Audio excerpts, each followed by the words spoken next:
Oh, Snowy. Hi. You heard your name, didn't you? Yeah. Now, where do I go? No, you just hang out. Just hang out. Wait. Sit.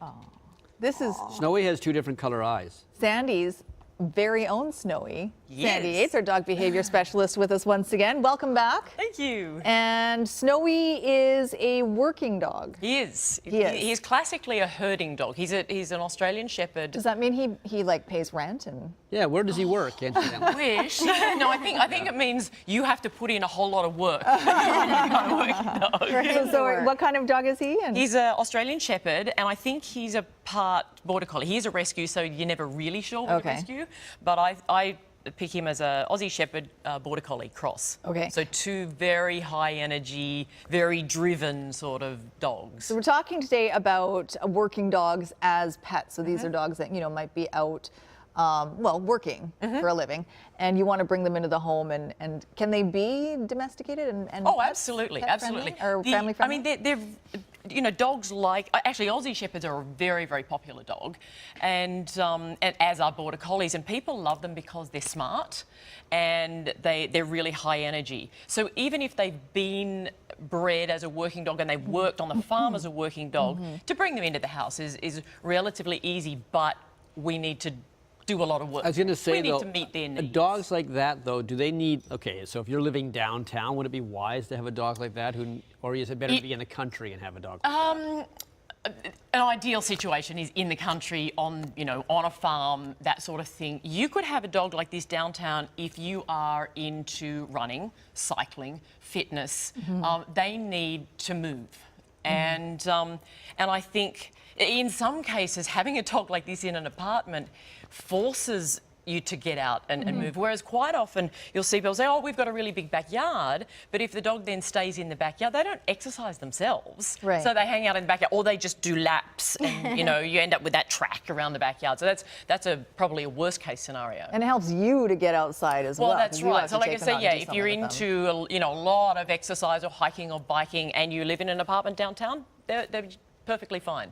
Do they get bored if they're not working? Yes. Yes. Do they still like to be surrounded by people as well when they're not working? Absolutely. Yeah. And they tend to be, pretty social, and they like to be close to you. Aussie Shepherds in particular, they're often called a Velcro dog, which is like, here I am, what do you want me to do? Aww.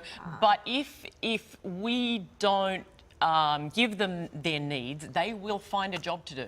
If these dogs it's bred in them that they can work, are they easier to train than another dog? Oh, that's Yes. good. Yeah, they're generally very, very willing, and they have that sort of look about them, like, what would you like me to do? He is at his absolute best when he has something to do and he's told that he's a good boy for doing it. That's the whole raison d'etre, and they're great for learning tricks. If you have them as a family dog and you've got kids who are really into dogs and they want to teach them tricks and play all sorts of games with them, it's terrific because their brains are just like, give me something to do. Let's go. So yeah, they're great like that. And this will keep them from that boredom. Absolutely. Yeah. Yeah. Because if they're bored, they will get up to no good. They'll chew up the couch. Yeah. It's like, let's redecorate the house. I don't care if you like it or not, or let's do some gardening. So we've also touched on it. Are they pretty social? Do they like to have other dogs around or other people around? Generally, they do. Every dog has a slightly different personality. And as with all dogs, if they're socialised young, they're great. One thing you'll find, like a dog like this at the dog park will round up all the other dogs. So they're either playing chase me or I will chase you. And certain things you do have to be wary of. Like, he loves to chase, but then there's a point where I see it in his eyes or in his demeanour when he will instinctively go up and nip the other dog on the butt. So I need to shut it down before that happens, because most other, hey, I'm not a sheep, but that's their instinct. So you do need to be careful of things. And same with children. Catalogues, occasionally you'll see them, they'll round up the kids, and if the kids get out of line, they'll want to give them a nip. The next thing is, oh goodness, the dog bit the child, which is really not cool. So they're things that you need to be aware of. What are their instincts, and how will that translate to your lifestyle or our lifestyle? But, you know, in the meantime, they're working dogs, so they can help you clean up around the house. and- Absolutely. Yeah. And you can, you know, I Make will say dinner. to him, Exactly. like, yeah, go get the kids, you know, Yeah, go Yep. get this one. Well, his ears are kind of perking up when you say go. Yeah. There he goes.